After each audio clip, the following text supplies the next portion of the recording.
Good morning, students. In the last video, I started with the chapter The Executive, and I explained you about what is the difference between a president and a prime minister. President is the nominal head and prime minister is the real head. And then I explained you all about cabinet ministers, council of ministers, and the function of the prime minister as assigned by the constitution. So today we will start with the president. The president, who is the highest official in India, is referred to as the head of the state. Head of the state कौन है? President. और head of the government कौन है? Prime minister. तो prime minister is the real head, इसीलिए हम उन्हें head of the government बोलते हैं. And president is the nominal head, executive head, इसीलिए हम उन्हें head of the state बोलते हैं. He or she is elected for a fixed term of 5 years. तो इनका president का fixed term क्या होता है? 5 years. And can also be re-elected. ऐसा नहीं है कि जो एक बार president बन गया वो दोबारा president elect नहीं हो सकता है. The president can be re-elected. The president acts on the advice of the prime minister. मैंने ये बात भी आपको explain की थी कि president nominal head है. तो जहाँ भी आप ऐसा पढ़ें कि president appoints the chief justice, president appoints the chief minister, या प्रेसिडेंट ने ये डिसीजन लिया, तो वो डिसीजन एक्चुअली प्रेसिडेंट का नहीं होता है. That decision is of the prime minister. Okay, so the president acts on the advice of the prime minister. Now we will talk about the qualifications needed to become a president. In order to be elected as the President of India, a candidate must possess the following qualifications. Possess मतलब होना, to have. Okay. So to become a president, what are the qualities that a person must possess? तो सबसे पहला है he or she should be a citizen of India. Male, female, कोई भी president बन सकता है. Our former president, Mrs. Pratibha Patil, she was a female. अभी Mr. Ramnath Kovind, he's a male. He or she should be a citizen of India. तो सबसे पहला mandatory provision क्या है कि that person should be an Indian citizen. कोई बाहर का आदमी आके यहाँ पे प्रेसिडेंट नहीं बन सकता है, पहले उनको सिटीजनशिप लेनी पड़ेगी. ओके, तो बाहर से अगर आप इंडिया आए हैं, आपको यहाँ का सिटीजनशिप लेना पड़ेगा, तो इंडिया के ही सिटीजन प्रेसिडेंट बन सकते हैं. He or she should be 35 years of age or above. तो वोटिंग एज क्या है? 18 एंड अबव. लोकसभा की एज क्या है? लोकसभा में इलेक्शन कंटेक्ट करने के लिए 25 और प्रेसिडेंट के लिए क्या है? 35. So keep this in mind. He और she should be qualified for election as a member of the Lok Sabha. तो जो क्वालिफिकेशन नीडेड है लोकसभा के मेंबर बनने के लिए, वो सेम क्वालिफिकेशन प्रेसिडेंट के लिए भी नीडेड है. ओके, तो जो वहाँ फुलफिल कर लेता है प्रोविजंस, वो फुलफिलमेंट यहाँ भी कंप्लीट हो जाती है. ही और she should not hold any office of profit under the central और state government. If so the post should be relinquished. relinquish मतलब छोड़ देना. Before seeking election. Now what is this office of profit? Office of profit का मतलब होता है एक ऐसी पोस्ट या ऐसी डिपार्टमेंट जहां आप काम करते हैं और वहां से आपको पैसा मिलता है, सैलरी मिलती है, किसी भी तरह का मॉनेटरी बेनिफिट, मॉनेटरी मतलब मनी का बेनिफिट मिलता है, उसको हम कहते हैं ऑफिस ऑफ प्रॉफिट. तो गवर्नमेंट ये कहती है कि कॉन्स्टिट्यूशन ने कहा है कि president can not hold any office of profit. मतलब अगर वो प्रेसिडेंट है तो वो सिर्फ प्रेसिडेंट है. अब वो स्टेट गवर्नमेंट या सेंट्रल गवर्नमेंट के अंदर कोई दूसरा पोस्ट साथ में एक्वायर नहीं कर सकते हैं, क्योंकि वो प्रेसिडेंट की जो सैलरी है वो तो विड्रॉ कर ही रहे हैं. ओके, अब वो एक दूसरा पोस्ट होल्ड करके वहाँ से भी सैलरी विड्रॉ नहीं कर सकते हैं. से वो प्रेसिडेंट बनने से पहले, फॉर एन एग्जाम्पल, वो यूपीएससी के चेयरमैन हैं, यूनियन पब्लिक सर्विस कमीशन के चेयरमैन, तो उनको वो पोस्ट छोड़ना पड़ेगा. Union public service commission comes under central government, तो सैलरी कौन दे रहा है? गवर्नमेंट दे रही है, तो वो पोस्ट छोड़ना पड़ेगा. Then only he can become the president. Simultaneously, parallelly, दो पब्लिक पोस्ट आप एक्वायर नहीं कर सकते हैं. Now we will talk about the election. The president is not elected directly by the people. जैसे प्राइम मिनिस्टर को हम डायरेक्टली इलेक्ट करते हैं, उस तरह प्रेसिडेंट को हम डायरेक्टली इलेक्ट नहीं करते हैं. Now how do we elect the prime minister? Why did I say that we elect him directly? Lok Sabha elections होते हैं, हम किसी पॉलिटिकल पार्टी के लिए वोट करते हैं, हमने वोट किया बीजेपी के लिए, तो बीजेपी का जो लीडर है mister Narendra Modi, he became the prime minister. तो प्राइम मिनिस्टर का election is called as direct election और प्रेसिडेंट का election is called as indirect election. So the president is not elected directly by the people.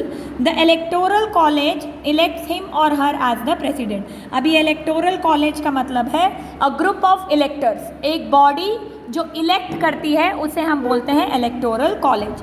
This group consists of all the elected members of the Lok Sabha, the Rajya Sabha and the state legislative assemblies. Now you see here, लोक सभा के member को किसने elect किया? हमने elect किया। State legislative assemblies मतलब जो स्टेट का लोअर हाउस है, झारखंड लेजिस्लेटिव असेंबली का इलेक्शन होगा तो उसमें कौन वोट करेगा? We the people. तो यहाँ हमने इलेक्ट किया, यहाँ हमने इलेक्ट किया। और राज्यसभा के मेंबर्स को कौन इलेक्ट करता है? स्टेट लेजिस्लेटिव असेंबलीज के मेंबर। तो इनडायरेक्टली प्रेसिडेंट को किसने इलेक्ट किया? We the people. इसीलिए इसे इनडायरेक्ट इलेक्शन कहा जाता है एंड प्राइम मिनिस्टर के इलेक्शन को डायरेक्ट इलेक्शन कहा जाता है। The president can resign from office before the end of his term by addressing a letter of resignation to the vice president of India. So it's not necessary that he does not want to continue. Okay, whatever may be the reason. तो वो जो उनका fixed tenure है 5 years का, he can resign before that tenure and what he has to do, addressing a letter, that is he has to write a letter and that letter has to be addressed to the vice president of India. The vice president then informs the speaker of the Lok Sabha. और फिर जो vice president है, जो लोक सभा के speaker होते हैं, speaker one who presides over the meetings of the Lok सभा, जो लोक सभा की मीटिंग को चेयर करते हैं या करती हैं उन्हें कहा जाता है speaker. Okay, so if he wants, if the president wants, he can resign at any given moment and the resignation letter has to be addressed to the vice president of India.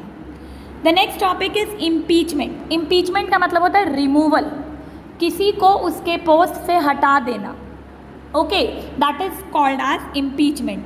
तो president के लिए removal word use नहीं होता है, ये बहुत respectable post है, head of the state हैं वो, तो we don't use the term removal, we use the term impeachment. Now a question arises, can the president be removed from office, that is from his or her post before his or her term ends? तो 5 year से पहले वो resign तो कर सकते हैं। Okay, that I have already talked here, but can he be removed? क्या उन्हें अपनी चेयर से रिमूव किया जा सकता है? Yes, constitution itself talks about this process. The procedure through which this is done is called impeachment. जिस process से हम उन्हें हटा सकते हैं उस प्रोसेस को कहा गया है impeachment. The president can be removed before the end of his or her term on the grounds of violation of the constitution और misuse of status and position। अगर वो किसी भी कॉन्स्टिट्यूशनल प्रोविज़न को वायलेट करते हैं, कॉन्स्टिट्यूशन में लिखे हुए प्रोविजंस के अगेंस्ट जाते हैं, या वो अपने प्रेसिडेंट होने के पोजीशन को मिसयूज़ करते हैं, अपने प्रेसिडेंट होने के स्टेटस को मिसयूज़ करते हैं, और ये बात प्रूफ हो जाती है पार्लियामेंट में। ओके, इसकी जो शुरुआत होती है इनके रिमूवल की, वो स्टार्ट होती है पार्लियामेंट से। And if this thing is proved then he can be removed, और इस रिमूवल के प्रोसेस को हम बोलते हैं impeachment. The case is put up in front of the Lok Sabha and the Rajya Sabha. That is the reason I said कि he can be removed by the parliament if it is proved that उन्होंने constitution के provision को violate किया है या अपने president होने के पोजीशन को एक्सीड किया है, उन्होंने अपने पावर को मिसयूज़ किया है। Okay, now the case is put up in front of the Lok Sabha and the Rajya Sabha to be decided by a 2/3 majority of each house। तो लोकसभा की जितनी सीट्स हैं और राज्यसभा की जितनी सीट्स हैं उनकी 2/3 majority, that is 2/3 of the total number of seats. जब इस मेजॉरिटी से इतने वोट्स मिल जाते हैं दोनों हाउस से, लोकसभा से भी और राज्यसभा से भी, then the president is said to be impeached. It is a disgrace for the nation to have its highest official impeached. It has never happened so far in India।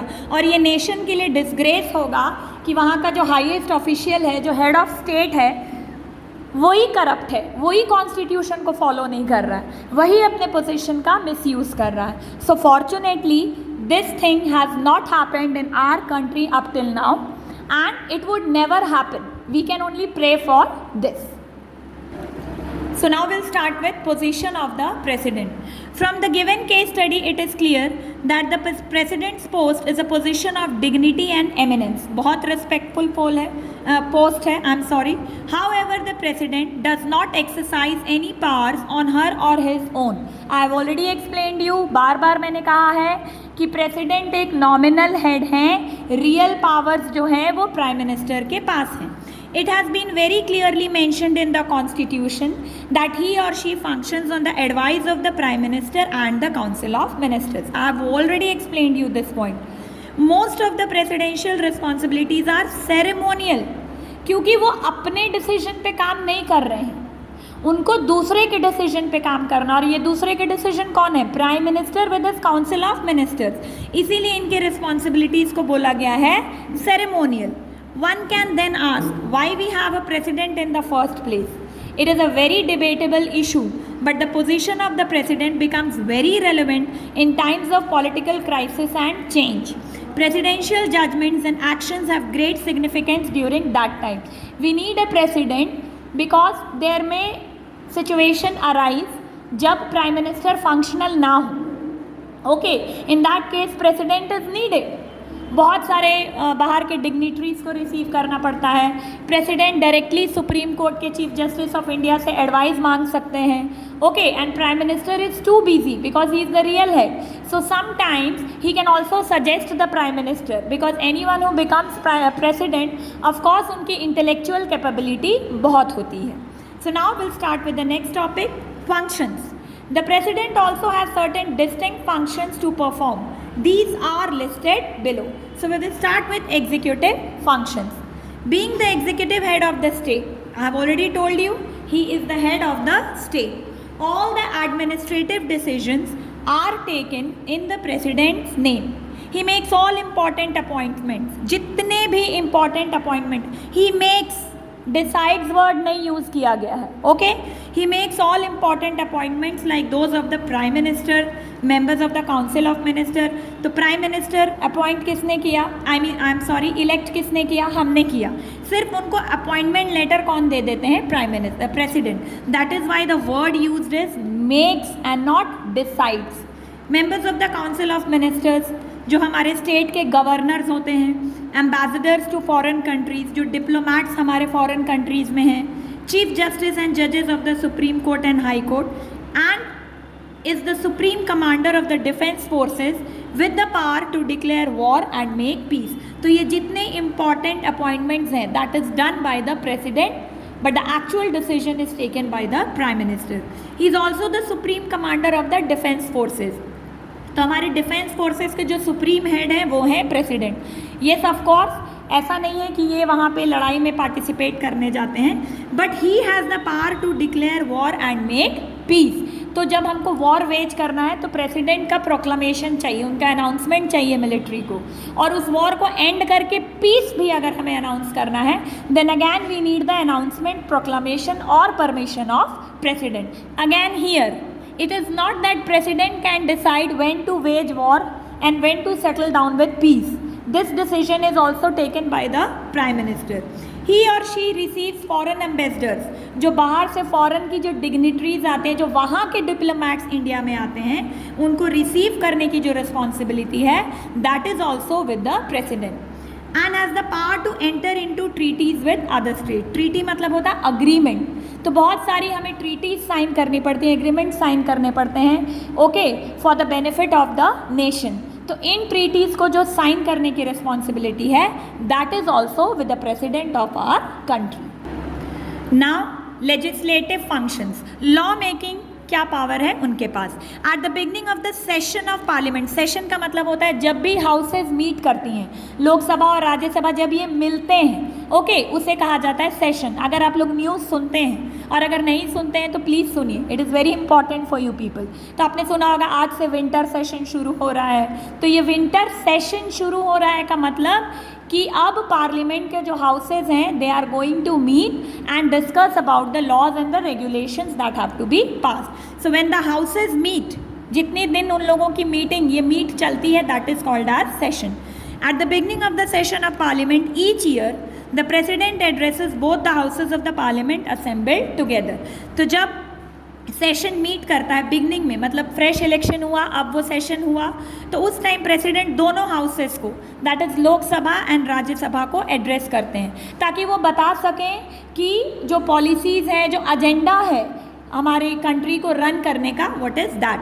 On the advice of the prime minister he और she formally announces the dissolution of the Lok Sabha and orders fresh election. ये मैंने आपको पढ़ाया था when I was talking about the cabinet ministers and council of ministers. तो prime minister president को अगर advice करें that please dissolve Lok Sabha, Rajya Sabha permanent house है, वो डिसॉल्व नहीं होती है, सिर्फ उसके कुछ members, 1/3 of its member they retire every 2 years. लेकिन लोकसभा पूरी की पूरी डिसॉल्व हो जाती है, मतलब सारे के सारे जाते हैं. Do you remember, they swim and sink together, council of ministers, मैंने आप लोगों को समझाया था. तो इसको अगर डिसॉल्व करना हो, the prime minister can ask the president to do so. और जैसे ही लोकसभा डिसॉल्व हो गई तो सरकार गिर गई, अब कंट्री बिना सरकार के तो चलेगी नहीं. And then the president will order for fresh election. All bills, bill का मतलब वो बिल नहीं जो हम शॉप में जाते हैं और वो हमें आइटम के बिल्स पकड़ा देता है. बिल का मतलब होता है प्रपोजल.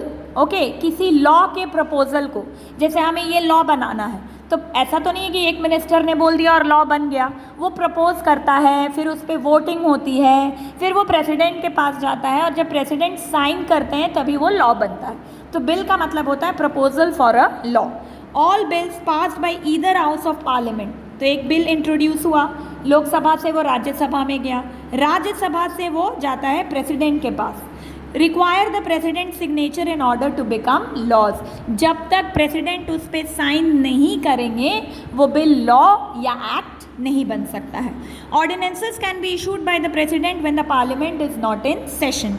तो ऑर्डिनेंस का मतलब होता है बाय लॉ, मतलब से कुछ अर्जेंसी आ गई और हमें कुछ लॉ पास करना पड़ रहा है. ओके, ये लॉ पहले से नहीं था, अभी जैसे कोविड-19 का केस है, से कोई लॉ पास करना पड़ रहा है for the health of the migrant workers या कुछ. अब ऐसा लॉ तो है नहीं, अब इतने लोगों को हम एक साथ कैसे बुलाएं, सेशन तो ख़त्म हो चुका है, अभी बुला भी नहीं सकते हैं. तो उस टाइम प्रेसिडेंट के पास पावर है कि वो एक शॉर्ट टर्म लॉ अनाउंस कर दे. ऑफ कोर्स ये पावर है, मतलब उनका खुद का डिसीजन नहीं होगा, ये डिसीजन प्राइम मिनिस्टर लेंगे और वो प्रेसिडेंट को इन्फॉर्म करेंगे. तो जब पार्लियामेंट सेशन में नहीं है, जब लोकसभा और राज्यसभा के मेंबर्स नहीं बैठ रहे हैं, अगर उस टाइम कोई अर्जेंसी आ गई और कोई लॉ का पास करना ज़रूरी है, तो उस लॉ को पास किया जाएगा by the president and that will be called as ordinance. Okay, और फिर जैसे ही सेशन होगा, जैसे ही लोकसभा राज्यसभा के मेंबर्स मीट करेंगे, इफ़ दे वांट इसको प्रॉपर एक्ट बना देंगे, and if they don't want it will come to an end. As mentioned in the previous chapter, the president can nominate a few members to the Rajya Sabha. 12 members को president nominate करते हैं राज्यसभा में, that is the upper house of the parliament. I hope I am clear up till here. Okay, so you all please carefully go through the chapter, try to understand, try to relate things when you are listening to the video, and if possible, and I won't say if possible, please make it possible. News सुनिए, अभी आप लोग घर पे हैं, news सुनिए, English newspapers पढ़िए, twin purpose होगा, एक तो आपकी लैंग्वेज भी सुधरेगी, ओके, और आपको करंट अफेयर्स का भी आइडिया हो जाएगा. So thank you students, will meet again in the next lecture.